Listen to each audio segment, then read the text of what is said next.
Bonsoir à tous et bienvenue dans ce point de l'actualité. La nouvelle directrice pays du PAM, le Programme alimentaire mondial, a rencontré la ministre de l'Éducation nationale et de l'alphabétisation à son cabinet.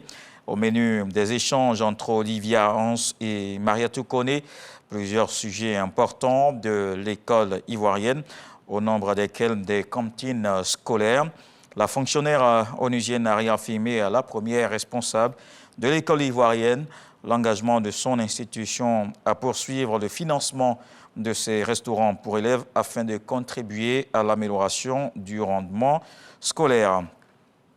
Les journées de la fonction publique ont démarré depuis hier lundi. Elles se poursuivent jusqu'à ce jeudi. Plusieurs activités au menu, des expositions de 40 structures de l'administration sur les offres de services publics à Grasse-Kando. Le parking du ministère de la fonction publique est érigé pour la circonstance en un lieu d'exposition. 40 structures de l'administration publique sont présentes. Elles exposent sur les offres du service public, ce dans le cadre de la deuxième édition des Journées de la fonction publique. La ministre Annou Loto donne le ton à travers une visite guidée des stands. Pour les usagers, c'est une aubaine. C'est bien de rapprocher les fonctionnaires de l'administration, connaître un peu le fonctionnement de l'administration. Vraiment, c'est très important, ça a été beaucoup instructif. Ce stand 1, c'est déjà pour vulgariser le protocole d'accord à l'ensemble des fonctionnaires. Nous allons créer un environnement propice à ce que chaque usager soit satisfait des services de la fonction publique. Plus nous allons travailler, mieux nous allons produire et demain nous espérons encore partager les fruits de cette production. Une exposition qui enregistre des visiteurs venus de la sous-région. Je suis vraiment impressionné. J'ai découvert beaucoup de choses qui vont nous inspirer. Je suis en train de causer avec mes collègues ivoiriens pour comprendre et essayer de voir comment nous pouvons également profiter de ça au Burkina. 3 jours durant, fonctionnaires et agents de l'État vont s'imprégner du fonctionnement des services publics afin d'en savoir davantage. Notre objectif, c'est d'être dans la proximité des concitoyens.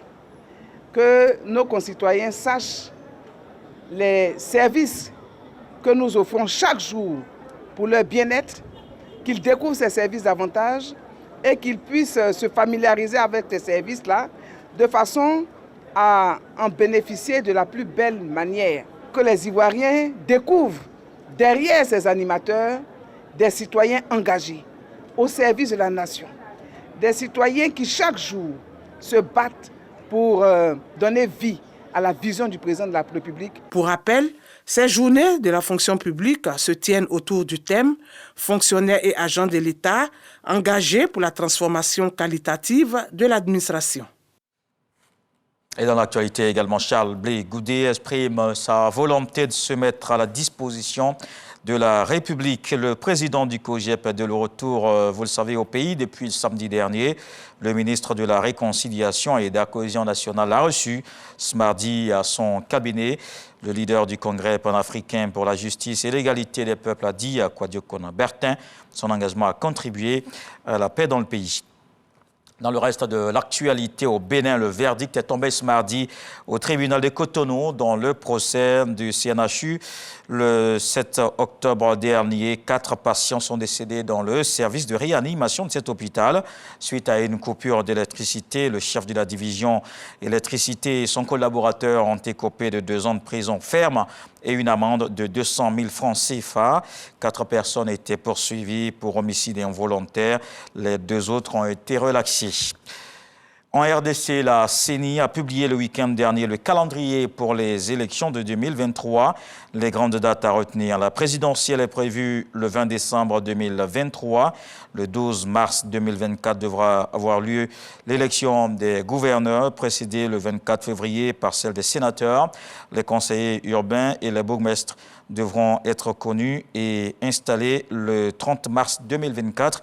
Nouvel élan, le parti politique de l'ancien Premier ministre Adolphe Mouzito parle d'un calendrier irréaliste et accuse la CENI de planifier une fraude. Et puis l'Espagne doit mieux protéger les droits des réfugiés, des demandeurs d'asile et des migrants. C'est ce qu'a estimé ce mardi la commissaire du Conseil de l'Europe aux droits de l'homme.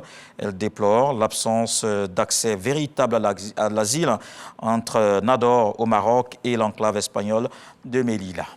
Voilà pour le point de l'actualité. On se retrouve à 20h pour la grande édition. À suivre tout de suite les infos régionales.